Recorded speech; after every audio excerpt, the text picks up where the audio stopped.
This is for Palestine, Ramallah, West Bank, Gaza. This is for the child that is searching for an answer. This is not just a war over stolen land. Why do you think little boys are throwing stones at tanks? And we'll never really know how many people are dead. They drop bombs on innocent girls while they sleep in their bed.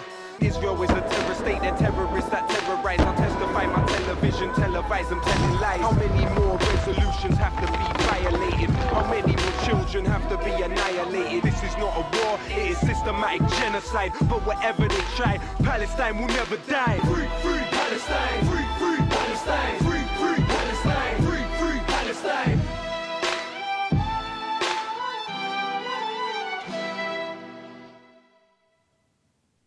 Hello, I'm Chris Williamson and you're watching Palestine Declassified, broadcasting twice a week. We're the only TV show that's dedicated to investigating and exposing the Israeli regime's global war against solidarity with the illegally occupied people of Palestine. In today's show, we'll be covering Iran's response to Israel's murderous missile assault on the Iranian consulate in Damascus earlier this month. The corporate media once again failed in its duty to report accurately about Israel and typically resorted to simply parroting Israel's version of events. But contrary to what Western political leaders and media commentators have said, Iran's drone and missile strike, codenamed Operation True Promise, did achieve its objective, as Latifa Abu-Chaka will explain in this report. In what CNN reported was the largest drone attack in world history, the Islamic Republic of Iran struck at the Zionist entity on Saturday, the 13th of April. It was in response to the attack on the Iranian consulate in Damascus, carried out a fortnight before. CNN also noted it was an operation which seemed planned to minimize casualties, in stark contrast to the previous 6 months of the Zionist genocide in Gaza. According to the Zionists, the operation was ineffective in that 99% of the drones and missiles launched were intercepted. But, of course, as the experience of the resistance axis shows, the most efficient way to defeat the Iron Dome system is to overwhelm and confuse it. In addition, however, it is plain that the missiles which did strike home, in particular at the Nevatim airbase in the Naqab Desert, caused significant damage to the base. F-35 aircraft departed from here to bomb the Iranian consulate in Damascus. Western media are very reluctant to even mention the other major target, an intelligence base for Israeli military intelligence, known as Unit 8200. The Zionists tried their best to suppress all mention of the attack on the top secret base, which, as the Israeli press has previously noted, is the first line of defense in preventing surprise attacks, and is an outpost that has been labeled the eyes of the nation. The Chief of Staff of the Iranian Armed Forces, Major General Mohammad Bagheri, noted that the operation against Iran in Damascus was directed from here. The outpost is located literally inside the mountain, in tunnels dug in the 1980s, in the illegally occupied Golan Heights. It's not only the Palestinian resistance that has tunnels. The Islamic Republic quoted the right to self-defense, Article 51 of the UN Charter. The Russian Foreign Ministry cited Article 51 in its own response, failing to accede to Zionist demands to condemn Iran. China too did not condemn Iran, calling its response restrained. Though it was condemned by the West, some Western figures conceded its legitimacy, albeit grudgingly. British Foreign Secretary David Cameron was asked what the UK government would do if a hostile nation flattened one of Britain's consulates. He answered, "We would take very strong action." What would Britain do if a hostile nation flattened one of our consulates? Well, we would take the very strong action. He also appeared to simply take issue with the proportionality of the strike. Countries have a right to respond when they feel they've suffered an aggression. Of course they do. Operation True Promise was the first direct military strike on Israel by the Islamic Republic. It's unlikely to be the last. It utilized a tiny fraction of the available armaments, and it showed that it can successfully penetrate the much vaunted air defense systems of the Zionist entity. Joining me in the studio, as usual, is our resident expert, David Miller. David's an academic and a former professor at Bristol University, and is now a senior research fellow at the Centre for Islam and Global Affairs at Istanbul's AM University. He's also a co-director of the lobbying watchdog Spinwatch, and is a leading British scholarly critic of Israel. And joining us once again as our guest commentator is Batul Sabeti. Batul is a human rights activist and political analyst.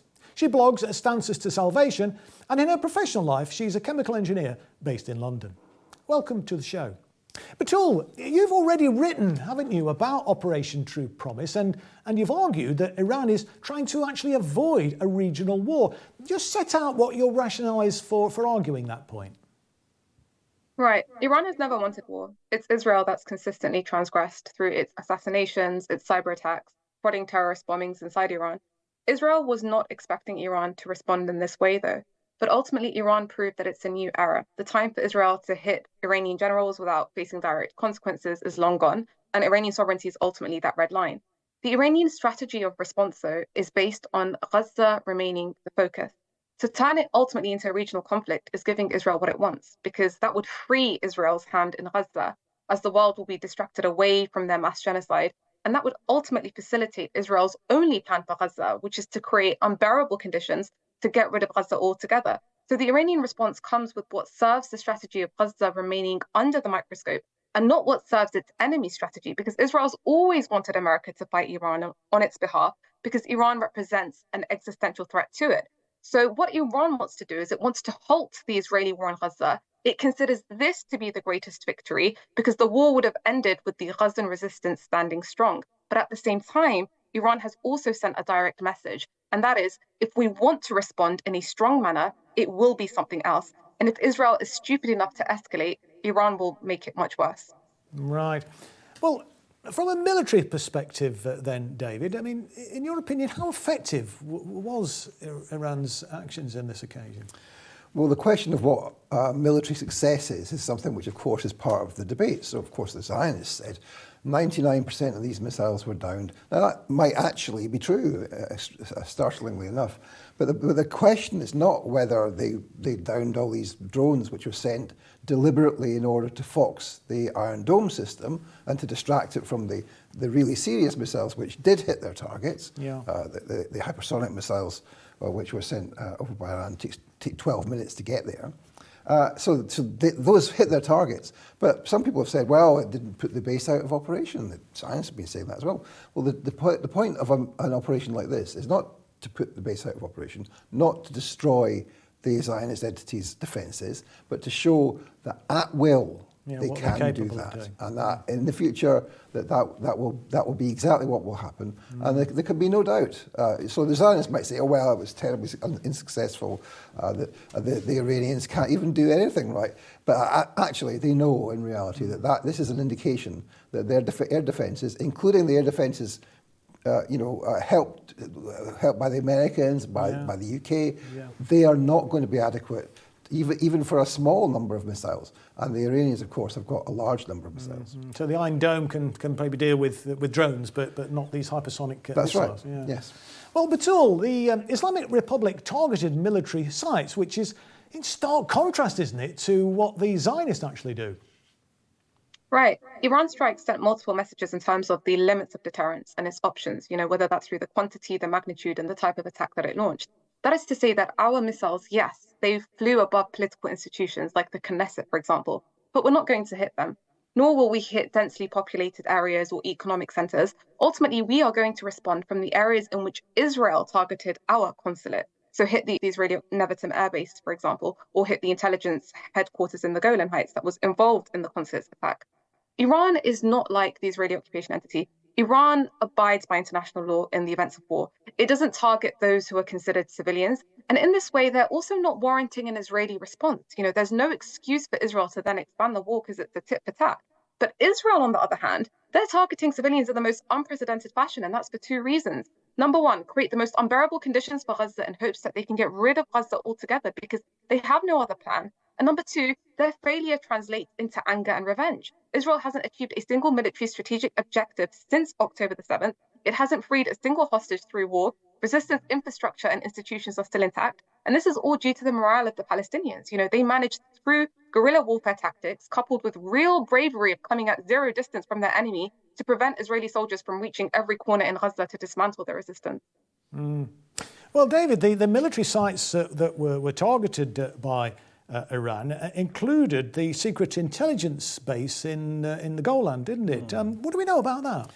Well, this is a top secret base. It was revealed in the Israeli press some years ago that it existed, and it's referred to as being a top secret base at the time. Some people are now saying, oh, well, everyone knew this was there. It's not secret at all. But, if you look back at the press, you can see that that's how they regarded it.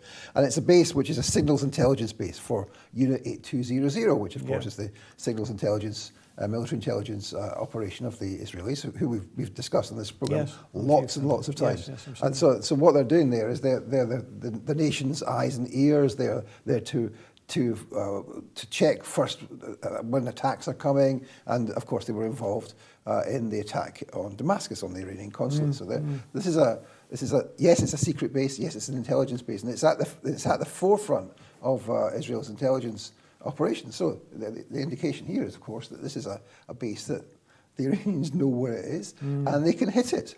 And so again, this is the same as the Nevatim base, which sent the fighters and the bombers to target Damascus. This is an indication that at will Iran can hit whatever targets it wants. Well, Batul, I mean, you've referred, haven't you, to the lack of confidence in the Zionist entity now. And I mean, that collective nervousness has seen some settlers rushing to leave, hasn't it?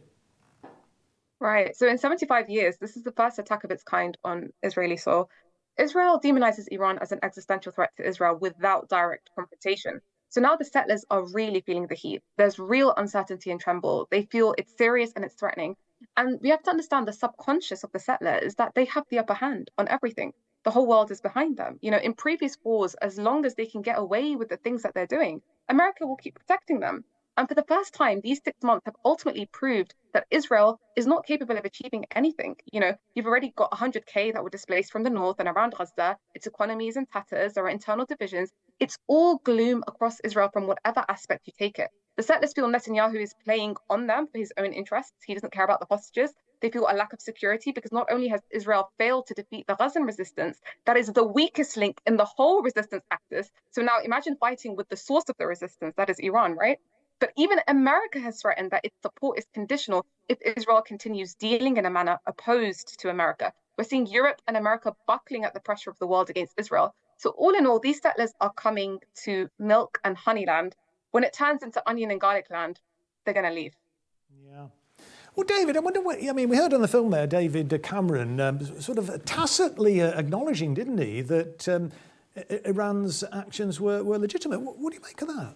Well, we played the little clips there, and if you play those clips like that, it makes it seem like he's doing that. But of course, that's all couched in the top line which he's giving, which is this is an entirely unacceptable attack. But actually, if you listen carefully to the words and listen to what he's actually saying, it's actually clear that he's saying that this is a legitimate operation. It's just that it was disproportionate, which of course is what they quite often say about Israel. They were wrong to kill so many children. They could have killed a few less children. But they're saying that this attack was disproportionate, and that's the best that they can come up with. So that's really interesting to hear the British government say that. Of course, Cameron is not an ideological neoconservative, but he goes with the wind on that question. But here we are. They actually recognise that this is a legitimate operation. Yeah.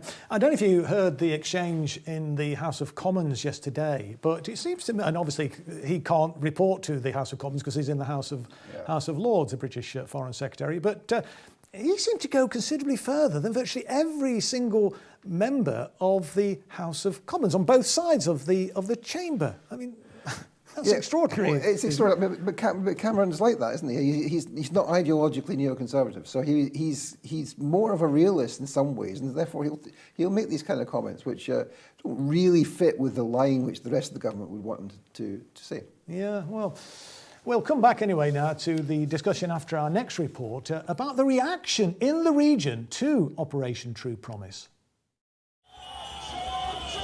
The Iranian operation was widely welcomed in the region. In Tehran, crowds gathered in the streets to celebrate. They lit flares and set off fireworks. The Iranian parliament stood as one to cheer the strike. Meanwhile, Palestinians gathered in the West Bank chanting, "God is great," as Iranian missiles soared overhead. In Jordan, while the government collaborated with the Zionist entity, the citizens were out on the streets.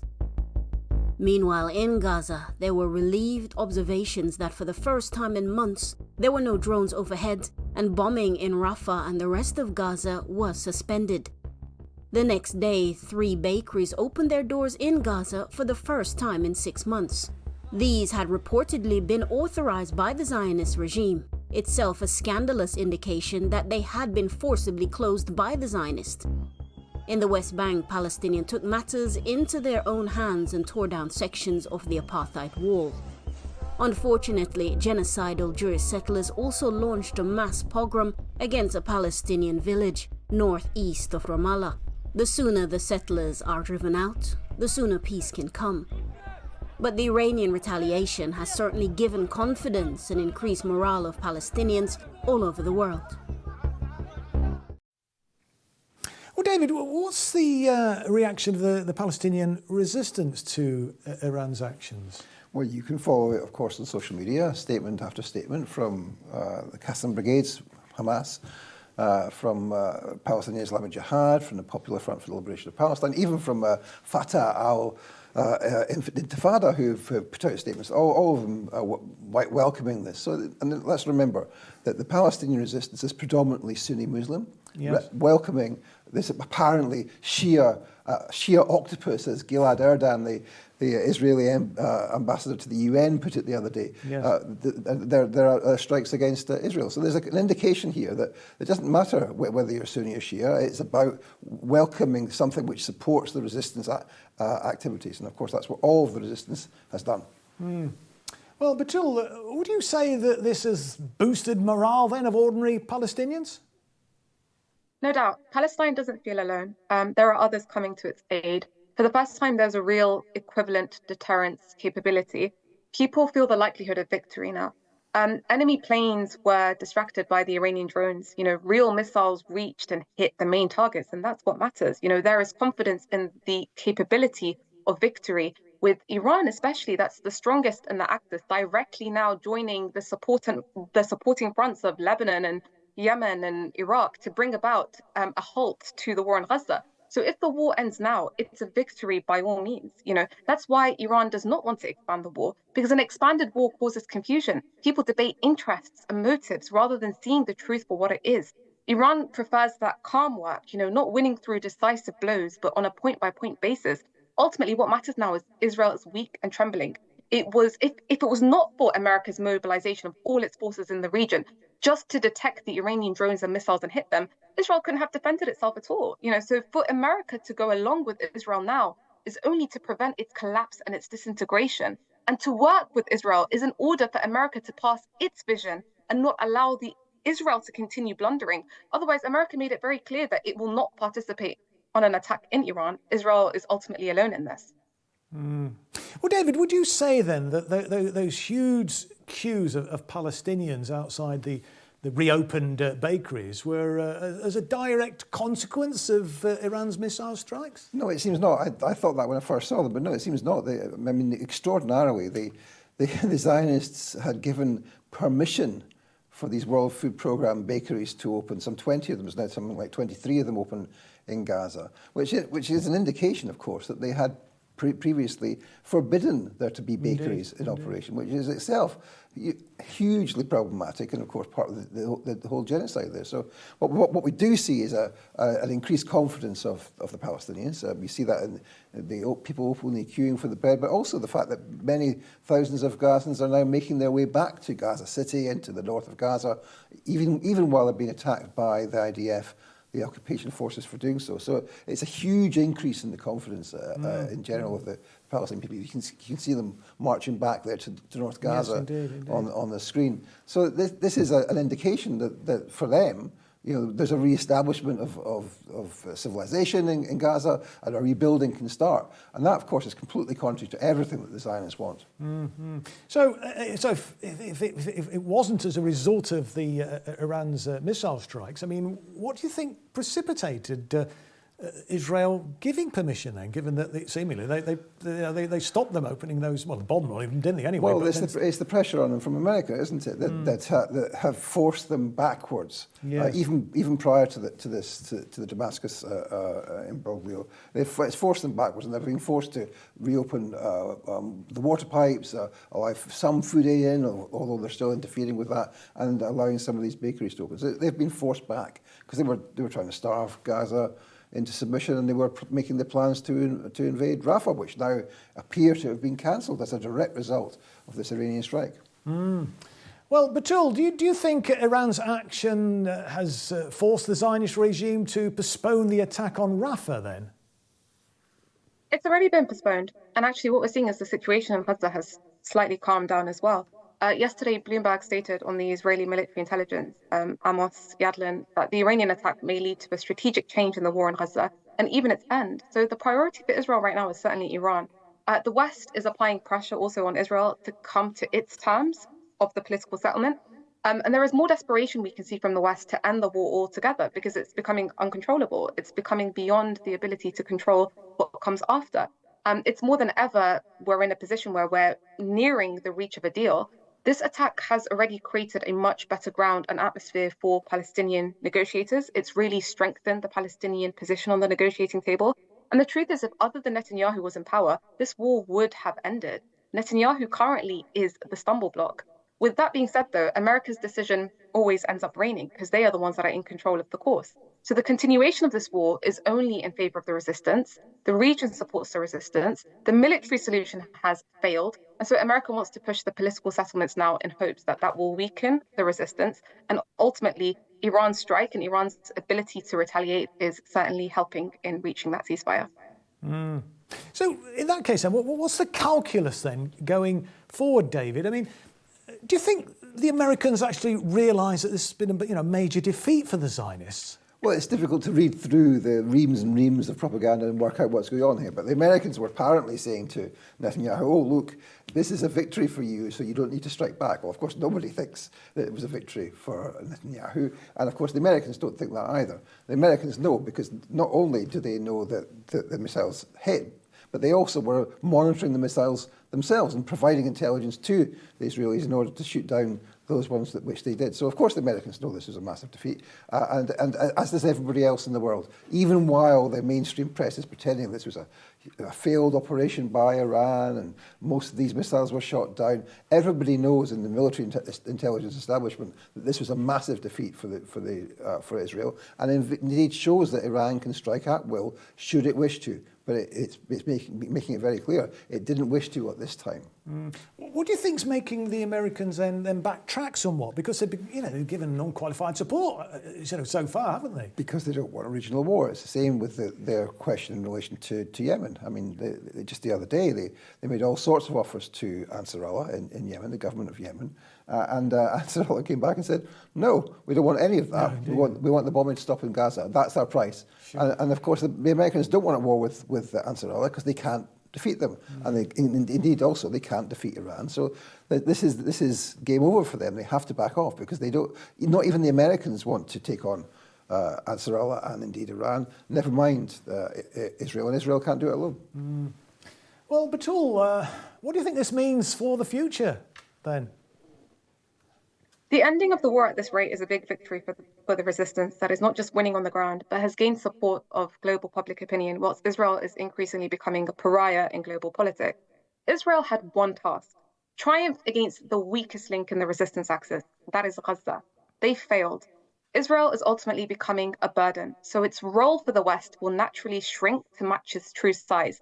World politics is not a charity. If you dig a ditch and fall into it, they'll help you out. 1 time, 2 times, 3 times. By the 3rd or 4th round, they'll not waste their time, energy, and resources to their own detriment to help an entity that keeps tripping.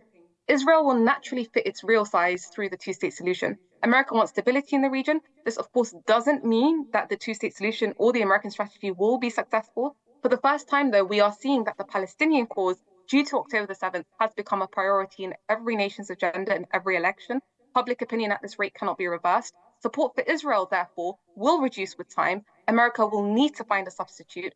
We need to understand that Biden is not defending Israel as Israel. He's defending the imperialist project represented by Israel until he can determine what it will settle on. And so for America to go along with Israel right now is to prevent its collapse and disintegration at the hands of the resistance. But ultimately, what it wants to do is it wants to drag Israel to fit within the American vision of providing stability for the region and not continuing with its manic genocidal tendencies.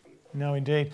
Well, I'm afraid that's all we've got time for today. So thanks for watching, and thank you to our guest, Batul Sabeti, and of course, our resident expert, Professor David Miller. Remember, you can follow the show on Facebook, Twitter and Telegram, where we post regular clips and updates. And our entire back catalogue of programmes is now available on Rumble. I hope you'll join us next time for more forensic investigations and analysis. But until then, this is Chris Williamson saying bye for now.